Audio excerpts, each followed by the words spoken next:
Real quick, while we're cleaning, let's take a look at the internals. Let's compare the Heckler SP5 with a PTR 9CT. Overall, they all look the same. They are based on the same tooling and manufacturing process. However, to summarize, I think the Heckler SP5 is a little bit more refined. Specifically, if you're looking at the tri-lug, it's a little more pronounced than on the PTR. The Heckler SP5 has a linear loopy on top that the PTR doesn't have.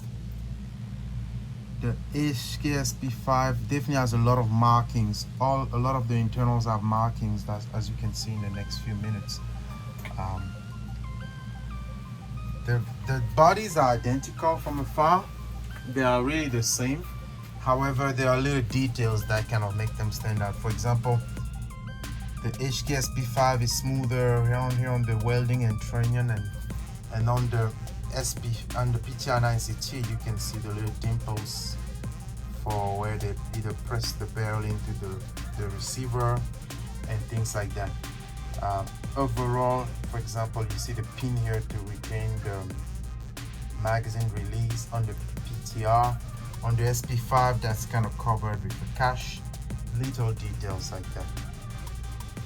You can see the little hole here, and how for the pin, the lower hand, the magazine, the trigger pack pin. This one has a little more, it's a hole with a little tube inside. So specifically, it's all about the finishing, really, where you can see the difference. Let's turn it to the other side. Of course, this being an SP5, you have the original Heckler marking logo here.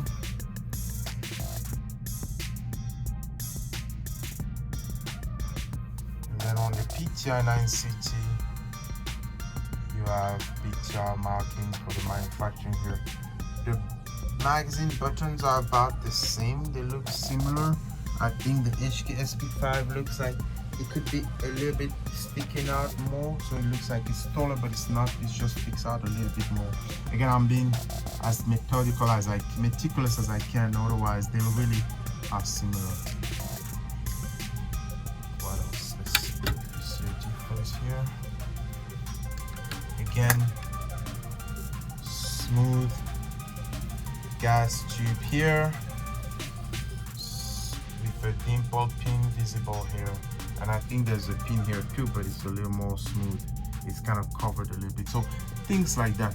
The adapter rear side kind of look the same, except on the PTR you can see I think the screw here is not as pronounced. Here you can clearly see the screw head a little more detailed here.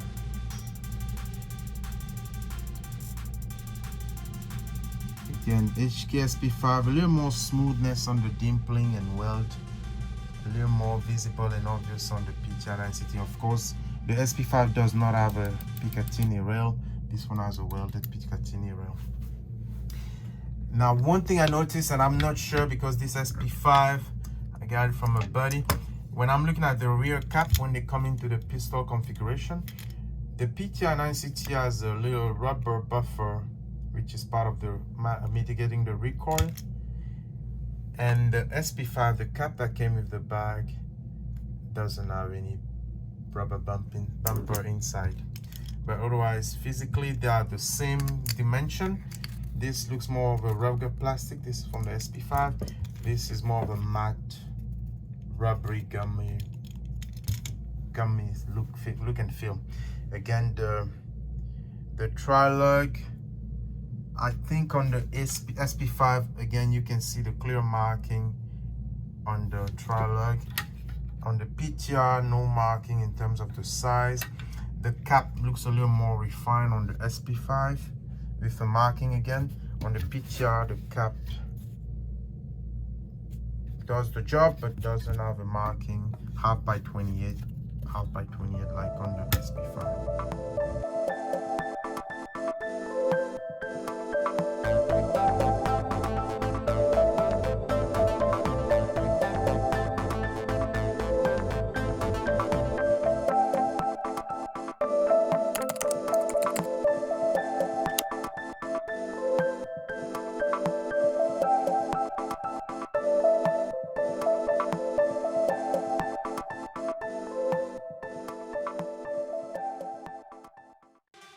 really wrong on the trigger pack. Again, the top one is the SP5, the bottom one is the PTR 9CT.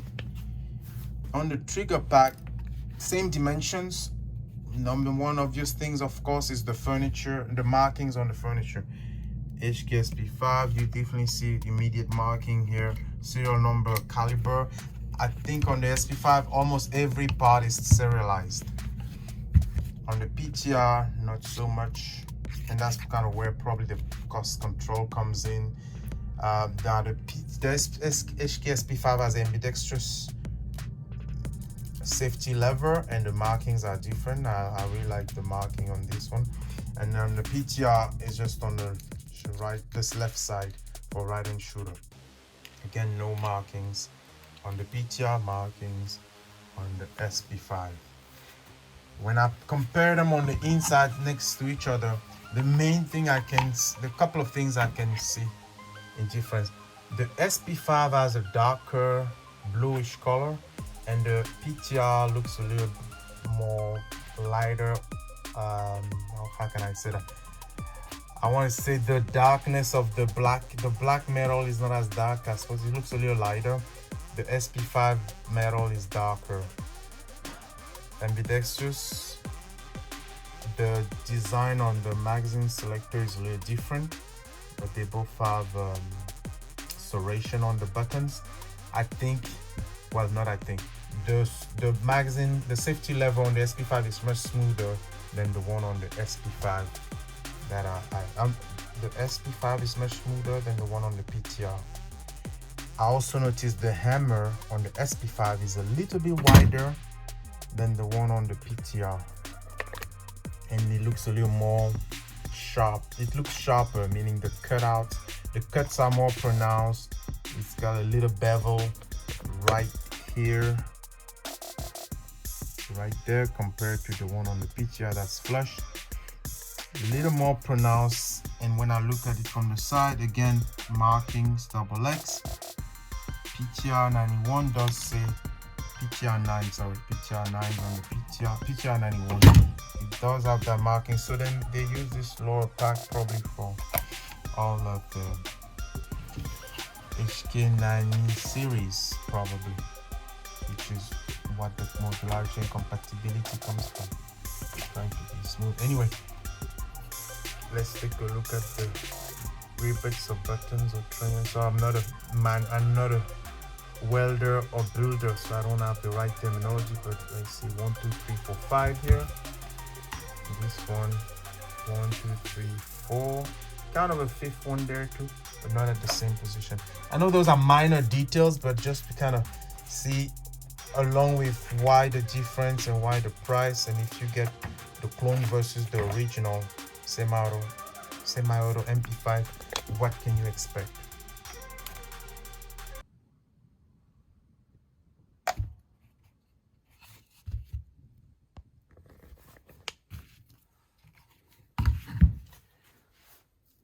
Okay, finally on the internals, again we have the SP5 on top, the PTR 9CT below.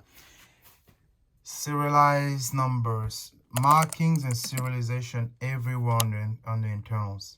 Here on the roller delayed, the roller lock bolt itself, here as well.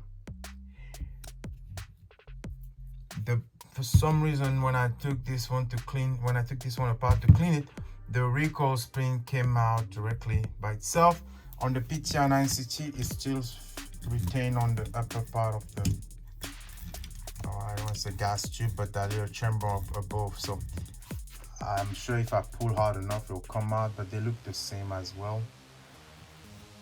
On the PTR, you have some marking, as you also have markings on the roller mechanism, but it's more blocky or thicker than the ones on the HK. Of course, just a serial number and the PTR branding there.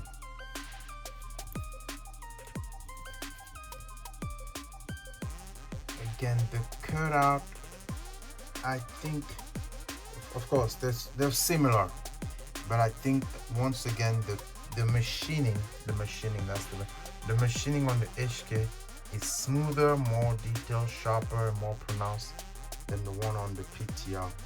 But I think in terms of specification and accuracy, it's the same. Otherwise, the guns will not, the PTR will not be a great shooter, I think. So it is a great shooter. So that little extra sharpness and machining detail, is it worth the price? You be the judge. I would say probably not. We're going to talk more about the shooting experience and how they feel, but in terms of comparison on the internals, once again, sharper, smoother, cleaned, no dimples here. Everything is smooth and flush on the SP5 compared to the PTR, where you can see some of the dimples and rivets and welding. The welding marks, the weld marks are a little more pronounced on the PTR, and they're more smooth on the SP5, which is typical when you compare a clone versus an original thing, right? So the question to you is it worth an extra 15 or almost $2,000 more, depending on the model that you're seeking? Pins look the same, except the ones on my PTR 960. It's a little bigger, but I think I replaced this one, and it's a little harder. It's not as smooth to turn in and out. The SP5, same one. So there's a big pin and a large pin. I'm sorry, small and a big pin. I must have gotten a big pin here from maybe from another bigger PTR that I have. I don't know. I think I've crossed my pins. I must have. I'm rambling. So pins. Yep, that's about the same. You can see here the little pin, retention pin here is about the same here and here.